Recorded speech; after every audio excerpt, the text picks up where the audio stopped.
A paz do Senhor, queridos irmãos, é com muita alegria que nós daremos continuidade à escola bíblica dominical e neste dia nós iremos meditar na lição de número 8, que fala a respeito da cura de Naamã, a cura da lepra de Naamã. O texto base encontra-se em 2 Reis, capítulo 5. Esse evento se deu no período do profeta Eliseu, quando então aconteceu a cura desse general do exército sírio. É uma história bem conhecida pelos irmãos, muito pregado na igreja. Eu acredito que Deus irá nos dar muitas lições nesse contexto bíblico. Pois bem, irmãos, a Bíblia vai falar acerca de um grande general chamado Naamã, general sírio. É interessante, e há algumas curiosidades a respeito da Síria. Foi ali no centro do litoral sírio que surgiu os cananeus, que depois dominaram aquela região ali, conhecida como Canaã. Então foi na Síria, no centro ali da costa da Síria, que surgiram os cananeus. Foi ali na Síria também, parte do Líbano, né, na época pertencente à nação síria, que surgiram os grandes navegadores. Foram os pioneiros a navegar em mar aberto. Foram eles também os pioneiros no comércio, né, através da navegação. A Bíblia diz que aqueles homens eram exímios navegadores. Foi ali daquela parte do Oriente Próximo também, nas terras de Tiro e Sidom, que Acabe buscou uma esposa chamada Jezabel, que trouxe grande amargura ao reino do norte, pois ela perseguiu os profetas, perseguiu até mesmo Elias. É dessa região, a região da Síria. Também é interessante aprender que até o ano 990 a.C., aquela região tinha vários estados, porém a Síria não era uma nação unificada.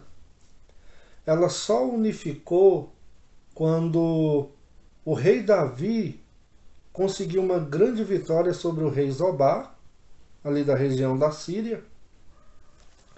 Então os estados ali pertencentes à Síria se reuniram em torno da capital Damasco e resolveram então unificar aquele país, unificar aquele território, dando aí origem ao país da Síria, ao reinado sírio. E após essa unificação, futuramente a Síria cresceu, teve vitórias proeminentes, né? Conseguiu derrotar vários países e teve uma época de ascensão, uma época de riqueza, uma época de crescimento. Essa época que surge o general Naamã é uma época em que a Síria estava conseguindo derrotar as outras nações com o seu poderoso exército. Até mesmo Israel, por vezes, foi atacado pela Síria, sob o comando de Naamã, e Israel teve diversas derrotas contra a Síria. Foi numa dessas investidas da Síria, do general Naamã, que ele leva uma criança israelita para ficar como serva de sua esposa.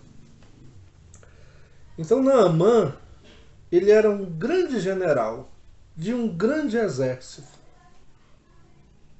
Um exército temido por muitas nações.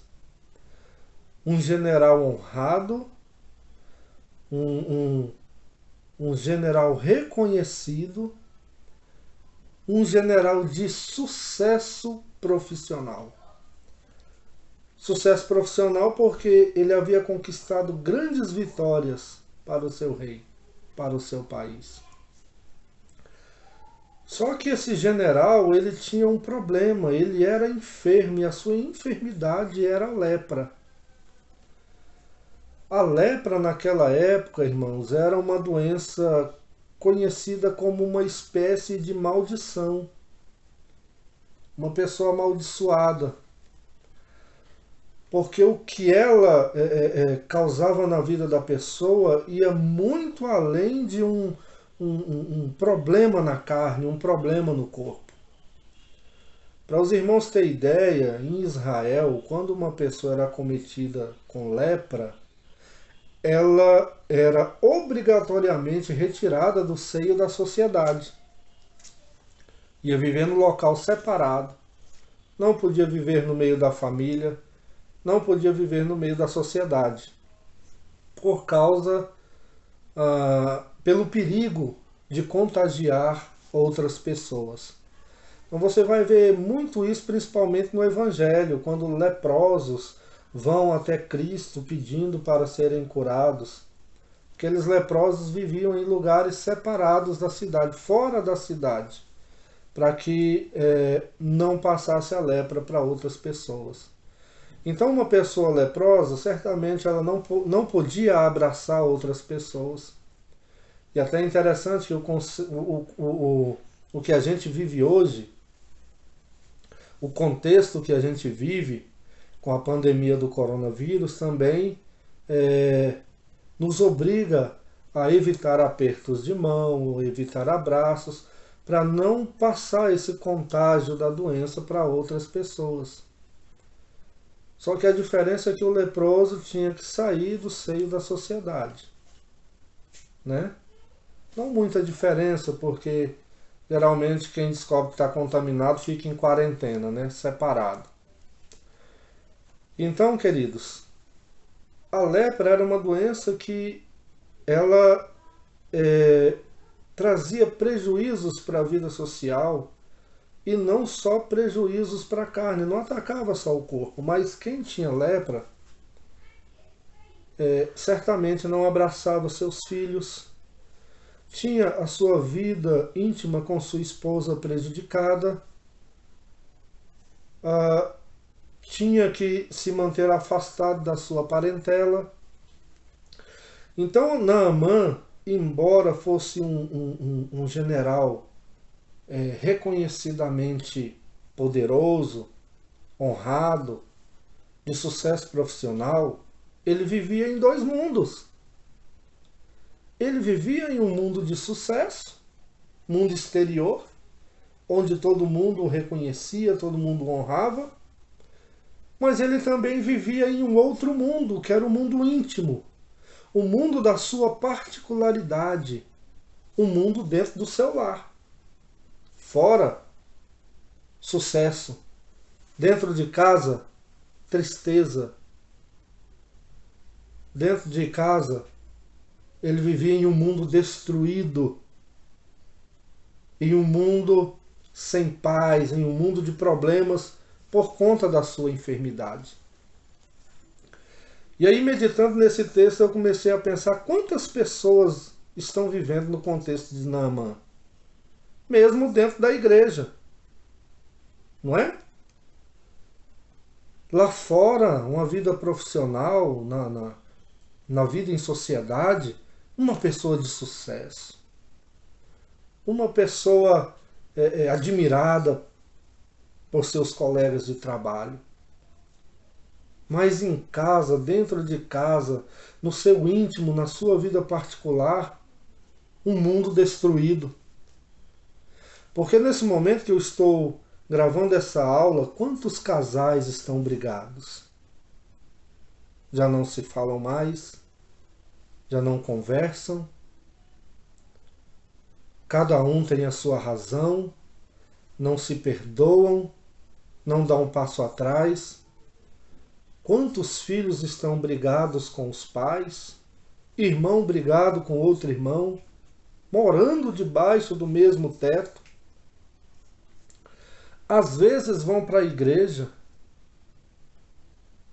e faz transparecer uma perfeição, uma família, né, cheia de paz, uma família bonita, uma família que é exemplo. Mas quando volta para casa, não volta para um lar, volta para um campo de guerra. Quantos lares destruídos, e nós somos experts, irmãos, em esconder a nossa verdadeira face.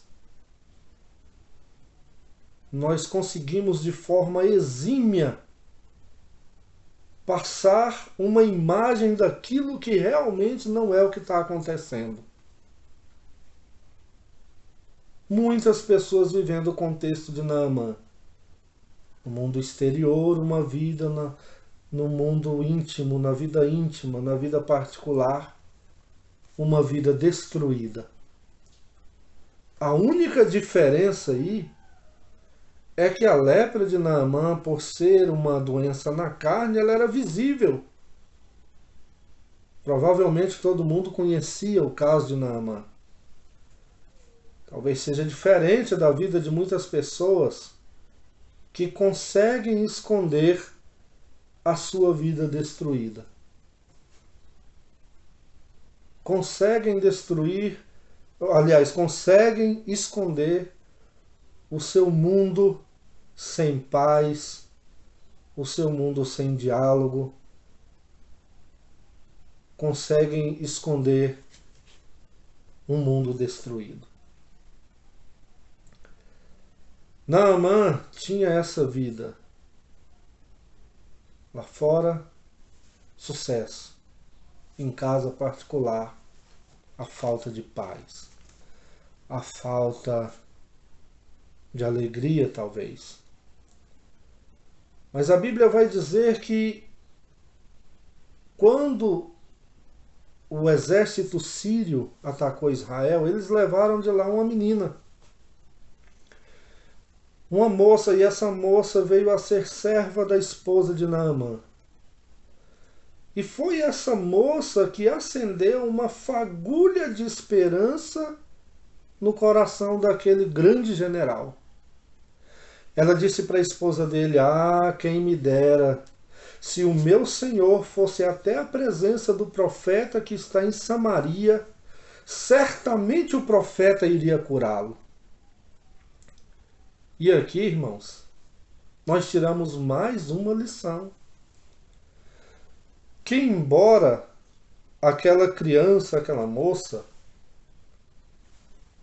tivesse sido retirada do seu país, do seio da sua família, e agora era uma serva na Síria, ela se condoeu, se consternou por causa da situação de Naamã, por causa da situação daquela família. E ela então aponta o caminho para Naamã, o caminho para aquela família. Ela diz: "Olha, se o Senhor for lá, diante daquele profeta, certamente o Senhor será curado." Ela nos dá uma grande lição, irmãos. Porque nós, enquanto servos de Deus, temos que ser aqueles que apontam a direção para Cristo. Quantas pessoas com a vida destruída, com o seu lar destruído, sem saber o que fazer, em que a enfermidade ultrapassa os limites da carne, ela está lá dentro do coração, ela está envelhecendo a alma, ela está, figuradamente, né, irmãos, porque a alma não envelhece, mas os ossos estão envelhecendo. a pessoa está morrendo afogada em suas próprias mágoas e tristezas. Mas aquela jovem, apesar de estar naquela situação, né, ela poderia desejar o mal para aquela família, dizer, não, eu quero mais é que morra mesmo de lepra, porque me tirou lá da minha nação, do seio da minha família. Mas não, ela desejou que o seu Senhor buscasse a cura, indo ali em Israel, no profeta Eliseu. Queridos, o profeta, ele representava Deus na terra.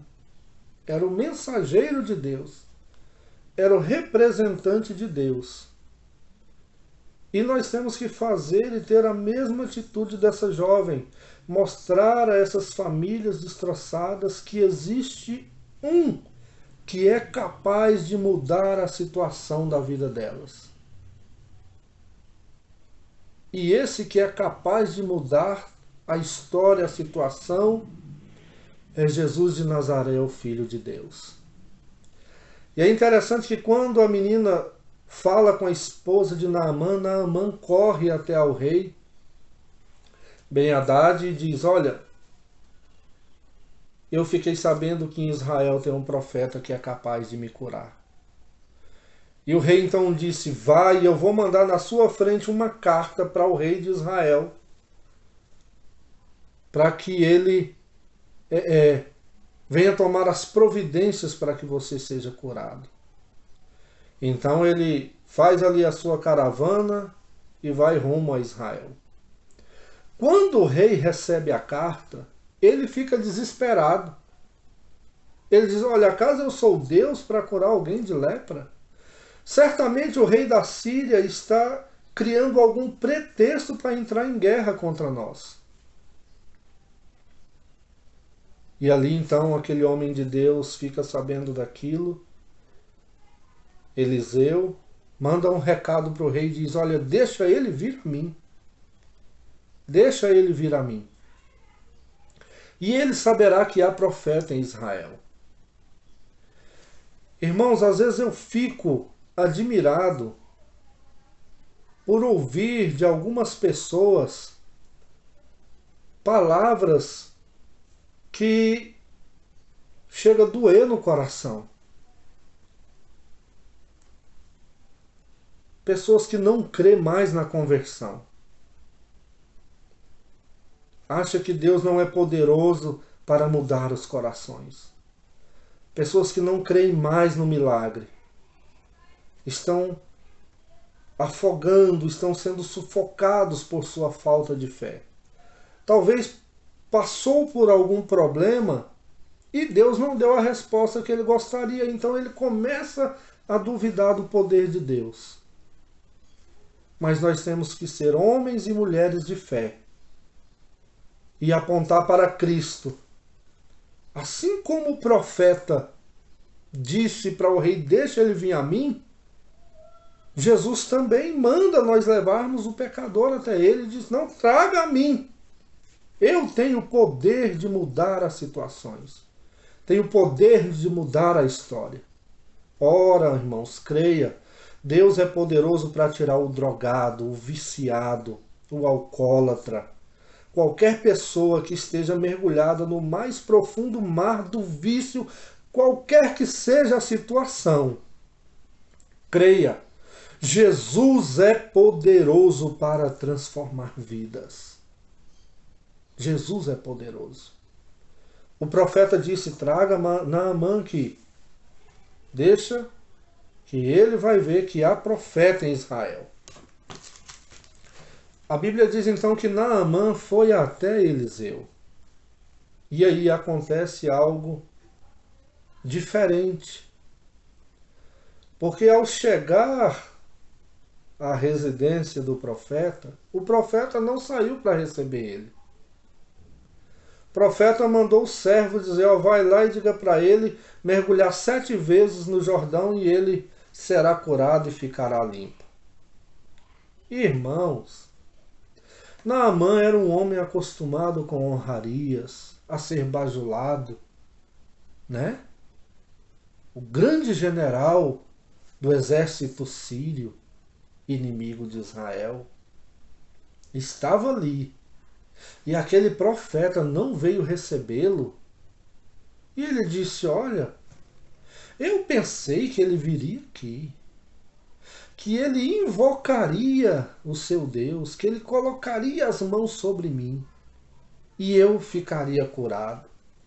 Naamã já tinha até determinado como é que seria o milagre dele. Não, o profeta vai vir, vai me honrar, vai então invocar o seu Deus e vai me curar. Ele já tinha colocado na cabeça dele qual seria a forma do milagre. Irmãos, mas Deus não age da forma que a gente quer. Ele é Deus, Ele é Senhor. Ele que vai ditar as regras e vai dizer como é que vai acontecer o milagre. Não sou eu nem você que vai dizer como Deus vai agir, porque nós só somos servos. Nós somos pó. Mas Ele é o Senhor.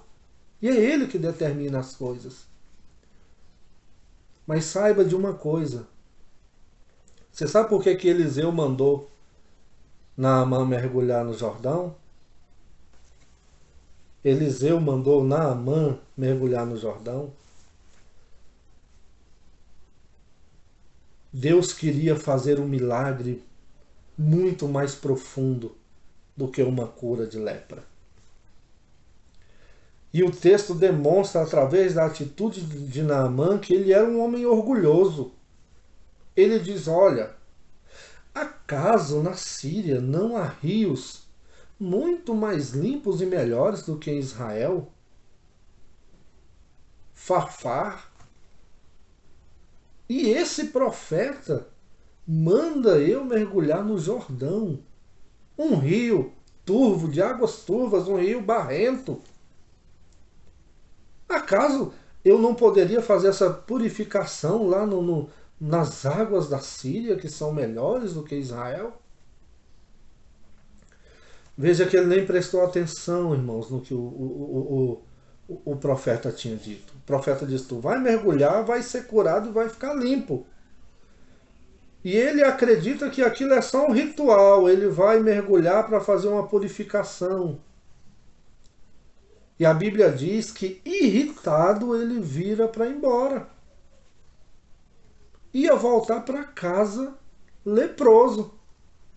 Preferia continuar leproso, preferia continuar naquela vida miserável, com um lar destruído, com a sua vida íntima destruída, do que mergulhar no Rio Jordão.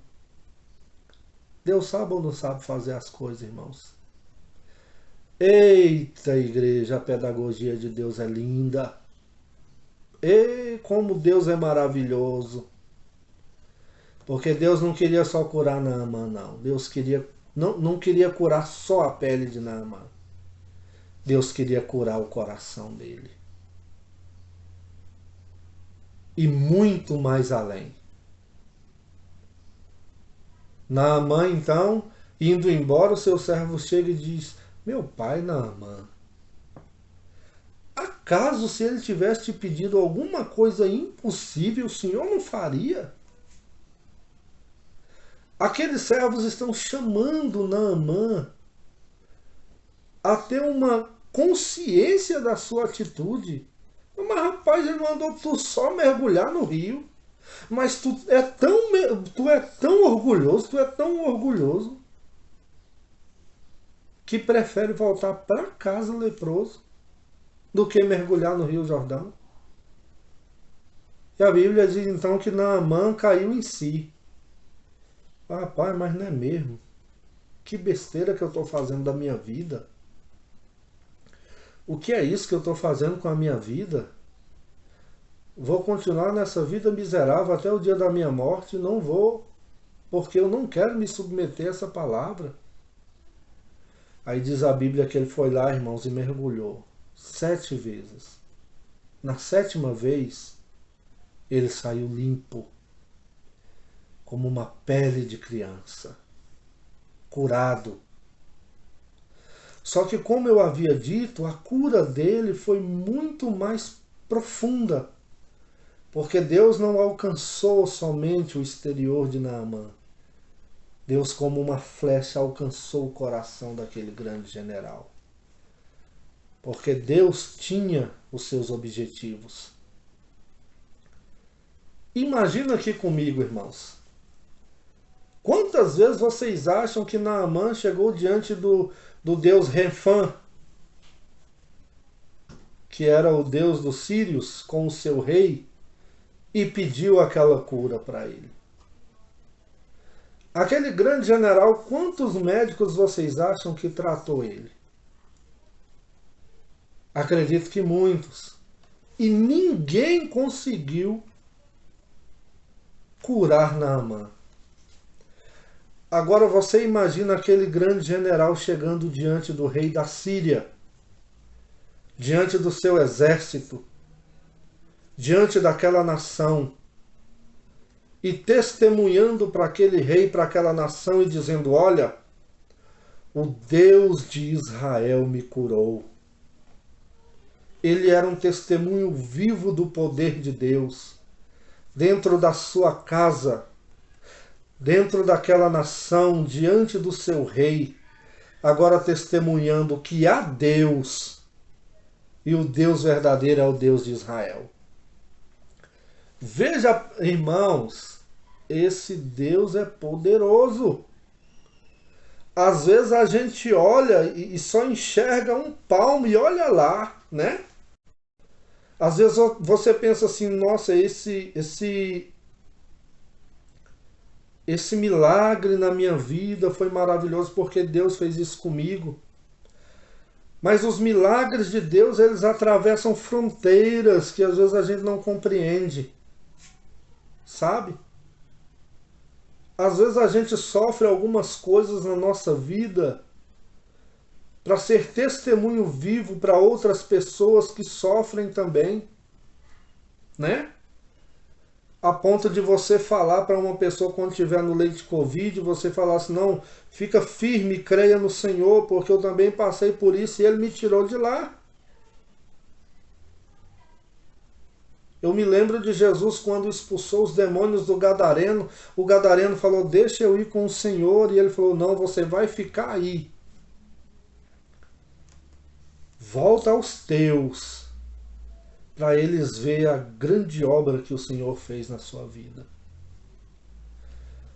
Às vezes a gente quer um milagre só para resolver os nossos problemas. Mas Deus vai muito além. Deus alcançou o coração de Naamã e queria alcançar o coração daquele povo da Síria. E Naamã agora era o testemunho vivo de Deus. E sabe por que eu estou dizendo que Deus alcançou o coração de Naamã? Escute aqui o que Naamã falou com Eliseu no capítulo 5, no versículo 15. Então Naamã e toda a sua comitiva voltaram à casa do homem de Deus. Ao chegar diante do profeta, Naamã lhe disse: agora sei que não há Deus em nenhum outro lugar, senão em Israel. Oh, glória! Aquele homem agora não teve só a sua saúde restaurada, mas ele foi alcançado por Deus.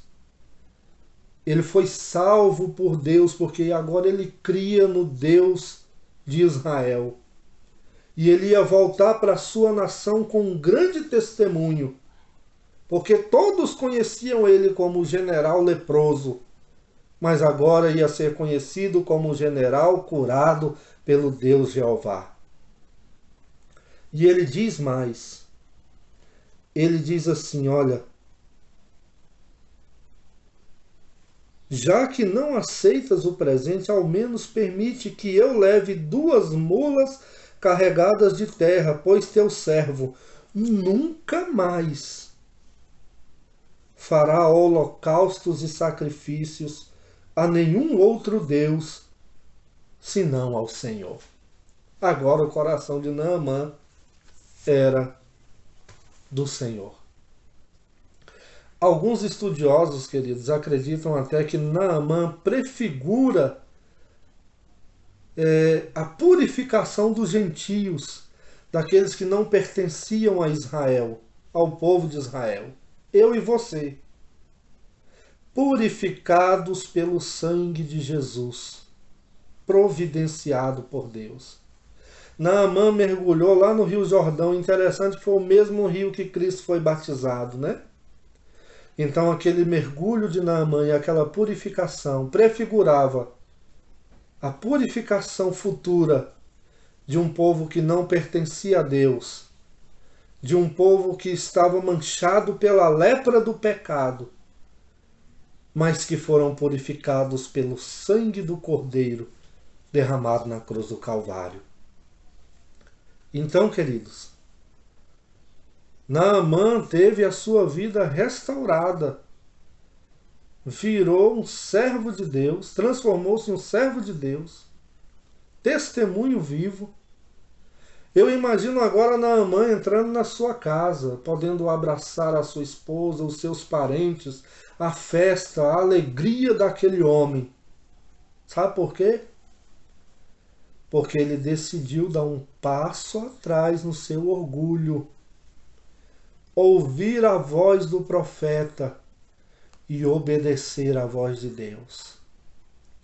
Quem sabe não é isso que você está precisando fazer? Quem sabe não é isso que você está precisando fazer hoje? Pedir perdão, perdoar, liberar perdão, tirar esse peso do seu coração, essa raiz de amargura, esse ranço que te persegue há anos e anos. Quem sabe esse passo que você vai dar seja a cura para o seu lar, a cura para o seu casamento, né? Porque todos têm razão, ou todos acham que têm razão. E o diabo toma vantagem nesse momento, né?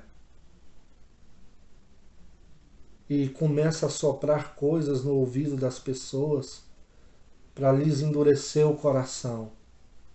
Naamã, aquele dia, ele desceu do pedestal do orgulho, né? Como diz a canção, quando Deus quebrou o eu e o orgulho dele, ele pôde ser curado. Quantos ministérios estão afundados? Quantos pregadores? Quanto você deveria ter caminhado, estar longe? Quem sabe hoje era para você estar no campo missionário, sendo um grande pregador, pregando em muitas nações, e você está estagnado, porque você ouviu, resolveu dar ouvido ao orgulho do seu coração. Eu estava me lembrando, há muito tempo atrás, ainda jovem na fé, eu tive um pastor que ele falava assim: Valdeci, prepara a palavra que você vai pregar domingo. E aí, eu preparava a palavra, muitas vezes quando chegava no domingo aparecia um visitante, o pastor avisava: ó, manda falar para o Valdeci que ele vai pregar hoje não. Hoje vai pregar a pessoa que está visitando. Chegou uma época que ele nem avisava mais. Na hora da oração, ele orava e chamava o outro pregador. E aí, aquilo foi criando uma raiva, né? Rapaz, mano, prepara a palavra, vem outra pessoa e prega. E aí eu comecei a pensar comigo mesmo: vou pregar mais não. Não vou pregar não. Isso é uma falta de respeito. Tá me desonrando, né? Não vou pregar mais não. Mas depois eu dobrei meu joelho e comecei a orar a Deus. Falei, rapaz, mas que conversa é essa que não vou pregar? Que orgulho é esse? Pensei comigo, minha pregação não é nem tão boa assim. Aliás, até hoje não é. Imagina aquela época. Falei, rapaz, que besteira minha. Não, eu vou continuar pregando, obedecendo o meu pastor. O dia que for vontade de Deus pregar, eu vou pregar. O dia que não for, não prego. E também orei a Deus. Falei, Deus, não deixa isso acontecer mais não. Meu coração está ficando ferido. E eu já estou desejoso de abandonar o ministério de pregação por causa disso. Irmãos, sabe o que eu descobri? O pastor estava me testando para saber se eu tinha chamado mesmo ou não. Para saber que tipo de ovelha que estava no rebanho dele. Ele estava me testando para me consagrar ao ministério. Mas calado, não falou com ninguém. Eu vou testar esse rapaz aí. E graças a Deus eu passei no teste. Mas porque eu não permiti que o orgulho subisse ao meu coração. Então, quantas pessoas estão sendo derrotadas por causa do orgulho? Não prega mais por orgulho, não canta mais por orgulho, porque acha que tem que ser honrado, né? Acha que tem que ser respeitado. Não me deu oportunidade, irmãos. Desça do pedestal do orgulho para que você possa se tornar uma poderosa arma na mão de Deus. Os problemas, as provações, elas vêm de forma pedagógica para nos ensinar a sermos humildes, para criar em nós um cristão que a cada dia vai crescendo espiritualmente até chegar à estatura de Cristo. Quer paz no seu lar? Desça do pedestal do orgulho e conserte as coisas que devem ser consertadas. Por fim, queridos, o escritor vai falar também, por fim não, ainda tem 2 tópicos, tá? O escritor vai falar a respeito do misticismo que se tem criado hoje através da numerologia que a gente encontra dentro da Bíblia. Campanhas de 7 dias, de 21 dias de Daniel. Irmãos, Daniel orou 21 dias porque o anjo veio responder. Se o anjo tivesse demorado 50 dias, ele tinha orado 50 dias. Se o anjo tivesse demorado 1 ano, pode saber, Daniel teria orado 1 ano. Porque a Bíblia diz que ele colocou em seu coração buscar a Deus para que Deus revelasse os mistérios para ele. E aí as pessoas começam a mistificar a fé. Tem gente que não crê mais que o milagre vai acontecer se ele não agir daquela forma. Tem gente que não acredita mais no milagre se ele não levar alguma coisa da igreja para casa. Se ele não levar uma vassoura ungida, se ele não levar um tijolo ungido, ele não crê que o milagre vai acontecer, não. Porque agora a vida dele gira em torno dessas coisas. E isso é prejudicial à fé. O nome de Jesus Cristo é suficiente para nós. A Bíblia fala que um centurião chegou diante de Jesus e falou: cura meu servo, porque ele está doente. Jesus falou: não, eu vou na sua casa. Ele: não, Senhor, não sou digno de que o Senhor entre lá, mas ordena uma palavra tua e o meu servo será curado. E por causa desse misticismo, as igrejas estão entrando em um caminho muito perigoso. Muito perigoso. Igrejas já com muita cultura do candomblé misturada com a fé cristã. E vou falar uma coisa para os irmãos, não duvide não. Esse negócio de se ter igreja para cada gosto e até mesmo para o homossexualismo nasceu através do misticismo. Porque as pessoas não têm limite. O limite delas é inventar as coisas. O limite delas não é a palavra de Deus. Irmão Valdeci, então você está falando que eu não posso orar? Não, muito pelo contrário, você deve orar. E a Bíblia diz, orai sem cessar. Não é só 7 dias, não. Não é só 21 dias, não. Mas é orai sem cessar. O problema, irmãos, é que a gente precisa ser maduro na fé. Maduro na fé. Por que que Deus usava símbolos, números na Bíblia? Paulo disse que aquilo era sombra do que haveria de ser. Deus usou símbolos, irmãos, porque para ensinar a criança você não pode ensinar logo ela a escrever. Se você perguntar a qualquer professora da nossa igreja que seja alfabetizadora, ela vai te explicar. Você pega a criança, você mostra desenhos, você ensina ela a fazer uma letra, você mostra símbolos, porque a forma que você faz para...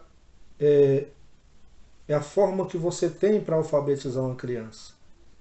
Mas nós já somos adultos na fé. Nós não precisamos desse tipo de artifício. Nós não precisamos desse tipo de coisa. Nós não precisamos de arca da aliança. Nós não precisamos de rosa ungida. Nós não precisamos de tijolo ungido. Do que nós precisamos, Deus já nos deu, que foi seu Filho amado. Nosso Senhor Jesus Cristo, Ele é suficiente na nossa vida. E se você anda com Ele, se você tem intimidade com Ele, todas essas coisas são desnecessárias. Todas essas coisas são desnecessárias. E a igreja está entrando por um caminho muito perigoso. Muito perigoso. São ensinos, irmãos, que não provêm da Bíblia. Não fluem da Bíblia. São ensinos que estão fluindo do próprio coração das pessoas que estão atrás dessas coisas. Vocês compreendem isso? Geralmente essas pessoas se mostram mais espirituais. Geralmente essas pessoas se mostram mais íntimas de Deus, mais poderosas. Eu me lembro uma vez numa fazenda, algo me chocou. Conheci, havia ali um presbiteriano e ele passou mal. E ele abraçou a árvore e falou assim: Senhor, eu estou pronto, em suas mãos eu entrego meu espírito. Se hoje é o meu dia, o Senhor pode me levar. E aquilo me impactou por causa da maturidade da fé daquele homem. Ele não temeu, ele não se agarrou a esses tipos de coisas, ele simplesmente disse: eu estou nas tuas mãos, Senhor. Por causa da maturidade da fé. Nós temos que ser crentes maduros, espirituais, e não andarmos como meninos, né? Quem lança mão a respeito dessas coisas, geralmente, não estou dizendo todos, geralmente não estão buscando a salvação de almas, mas tentando resolver problemas da vida secular. E a gente não precisa disso. E isso tem sido um caminho muito perigoso. Por fim, queridos, o escritor também vai falar a respeito da pessoa de Geazi, que era o servo do profeta. Naamã quis dar um presente para o profeta Eliseu. E ele disse: não, eu não quero, eu não vou receber. Eliseu demonstrou que ele não necessitava de nada que aquele general havia levado. Se ele tivesse recebido, irmãos, não estava errado não, viu? o, o general ofereceu para ele. Mas Eliseu entendeu que aquilo traria prejuízos. Quem sabe para a palavra pregada, né? Quem sabe para as pessoas que futuramente iam ouvir a respeito daquele milagre. Então Geazi demonstrou que Eliseu demonstrou que ele não estava mercadeando os milagres ou a palavra de Deus. Ele preferiu não receber aqueles presentes de Naamã. Ele disse, não, eu não vou receber nada seu. Vá em paz, leve seus presentes e a sua cura. Certamente Eliseu tinha ali as suas razões. E hoje, nos nossos dias, eu já vi irmãos que se denominam profeta não receber as outras pessoas para fazer uma oração e dizer, olha, mas então cadê a oferta que você trouxe para o profeta? Se não tem oferta, não tem oração. Então veja a que ponto nós chegamos, irmãos. É diferente de quando Paulo diz que o obreiro é digno do seu salário. A pessoa que vive em função de trabalhar no reino de Deus. E aí o pastor João Batista às vezes bate muito nessa tecla, que um pastor que diz que não pode trabalhar, mas que o chamado dele é para cuidar da obra, ele tem que acordar cedo, preparar sermão, visitar, orar, jejuar, como se ele estivesse realmente trabalhando. E muitas das vezes o que a gente vê não é isso, irmãos. Mas eu não quero entrar nesse mérito que eu não estou questionando, porque o pastor precisa de um salário para sobreviver. Principalmente o pastor que não tem um emprego secular. Ele tem sua família para cuidar. E se ele doou a sua vida para cuidar do rebanho de Deus, nada mais justo que ele receba o seu digno salário. Então Geazi vai atrás de Naamã e fala, não, chegou 2 jovens lá agora e meu senhor mandou te pedir 34 quilos de prata, se não me falha a memória, e duas vestes, 2 vestimentas. E Naamã fala, não, eu vou mandar 68 quilos de prata e 2 vestes. Quando ele chegou em casa, Eliseu falou assim, Geazi, onde tu foi? Não fui lugar nenhum, não.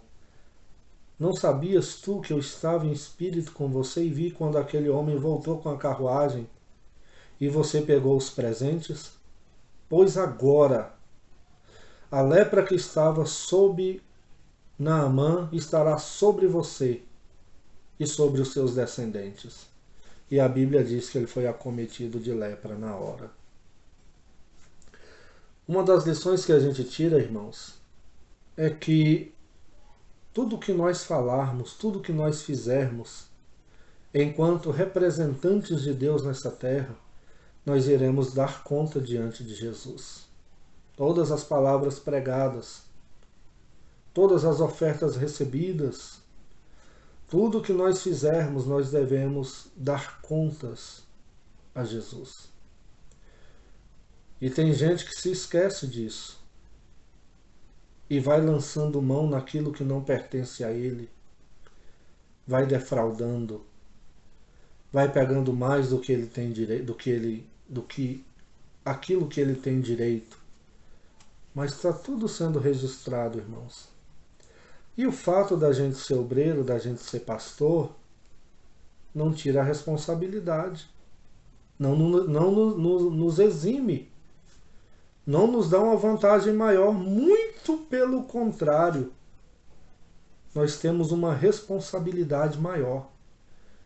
Porque nós somos espelho, exemplo para a igreja, exemplo para os descrentes.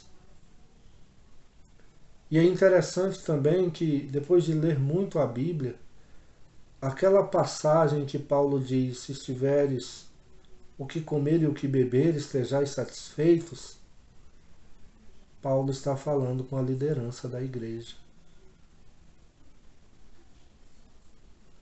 Paulo está falando com os obreiros da igreja primitiva.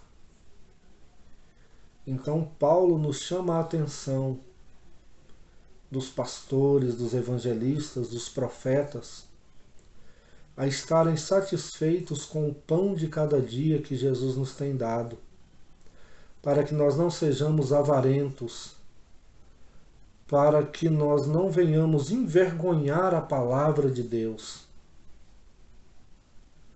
para que nós não venhamos ser pedra de tropeço para aqueles que ainda não foram salvos. E é uma grande responsabilidade. E Geazi foi amaldiçoado por causa disso. Que nós tenhamos responsabilidade no reino de Deus. Queridos, nós estamos encerrando essa aula. Minha oração é que Jesus transforme os nossos corações. Mas eu quero te falar nesse dia que se você tem tido uma vida de tristezas, lá fora todo mundo te vê sorrindo, mas dentro da sua casa parece um campo de batalha. Há tristezas, há brigas, há falta de comunhão. Eu convido você a abandonar o orgulho, mesmo que você tenha razão, mesmo que você não errou. Mas eu convido você a descer do orgulho, do pedestal do orgulho, e fazer o que precisa ser feito para que o seu lar seja um lugar de delícias, para que o seu lar seja um lugar abençoado, um lugar de paz. Desce do orgulho, mergulha nos rios do Espírito, vai. Deus vai te abençoar, Deus vai transformar a sua vida, mas Ele quer ir mais profundo. O milagre de Deus é bem mais profundo, não é exteriormente.